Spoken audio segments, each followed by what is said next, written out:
The cell structure and function, यानी कि उसका स्ट्रक्चर, सेल का स्ट्रक्चर क्या क्या होता है और उसके फंक्शन यानी कि उसके कार्य क्या हैं।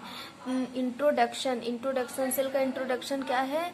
The smallest function unit of our body is the cell, यानी कि हमारे शरीर में जो सेल होती है सबसे छोटी कार्यात्मक इकाई, हमारे शरीर की सबसे छोटी कार्यात्मक इकाई क्या है, सेल है। It was Robert Hooke who first coined the term cell in 1665, यानी कि रॉबर्ट हुक ने सेल शब्द का यानी कि कोशिका शब्द का सबसे पहले यूज किसने किया था, रॉबर्ट हुक ने, और किस सन में किया था, 1665 में किया था।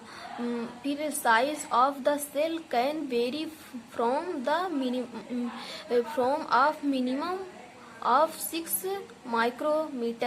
6 micrometer that of resting lymphocyte, यानी कि जो सबसे छोटी कोशिका होती है तो कौन सी है, वो लिम्फोसाइट है। और कौन सी, दैट ऑफ रेस्टिंग लिम्फोसाइट, यानी कि जो रेस्टिंग पीरियड में है वो लिम्फोसाइट सबसे छोटी होती है।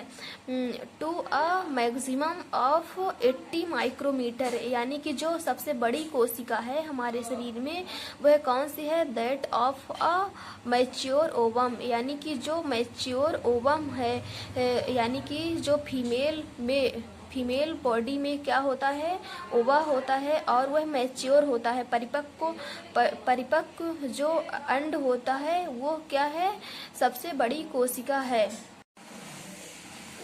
Definition, the cell is the smallest functional and structural unit of the body. Cell क्या है, हमारे शरीर की संरचनात्मक एवं क्रियात्मक इकाई है। The study of cell is called cytology, यानी कि जो सेल है उसके अध्ययन को हम क्या बोलते हैं, साइटोलॉजी बोलते हैं। फिर क्या है, the structure of a cell, यानी कि सेल के अंदर कौन कौन से स्ट्रक्चर पाए जाते हैं। तो आइए हम देखते हैं कि कौन कौन से स्ट्रक्चर है। A eukaryotic cell consist of the following structure, यानी कि यहाँ पर हम कौन से सेल की बात कर रहे हैं, यूकैरियोटिक सेल की। सेल दो प्रकार के होते हैं, एक तो प्रोकैरियोटिक सेल होता है और एक यूकैरियोटिक सेल होता है। तो हम यहाँ यूकैरियोटिक सेल के बारे में बात करेंगे।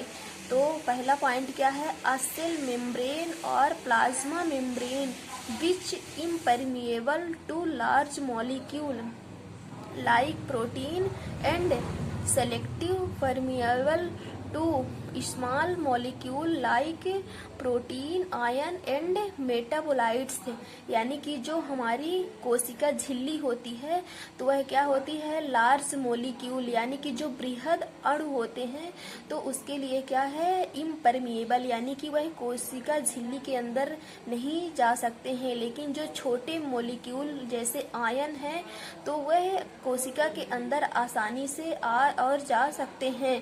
तो हमारी कोशिका झिल्ली क्या होती है, अर्ध पारगम्य होती है, जिसे हम सेमी परमिएबल मेम्ब्रेन भी बोलते हैं।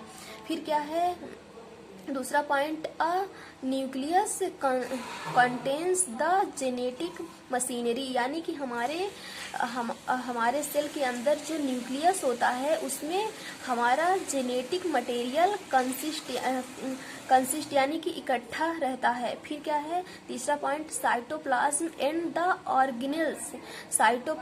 साइटोप्लाज्म यानी कि कोशिका द्रव्य में जितने भी सेल ऑर्गन्स हैं, जैसे कि माइटोकॉन्ड्रिया, लाइसोसोम और राइबोसोम, बहुत सारे सेल ऑर्गेनल्स होते हैं, वो क्या होते हैं, उसमें उपस्थित होते हैं। इसमें साइटोप्लाज्म यानी कि कोशिका द्रव्य में।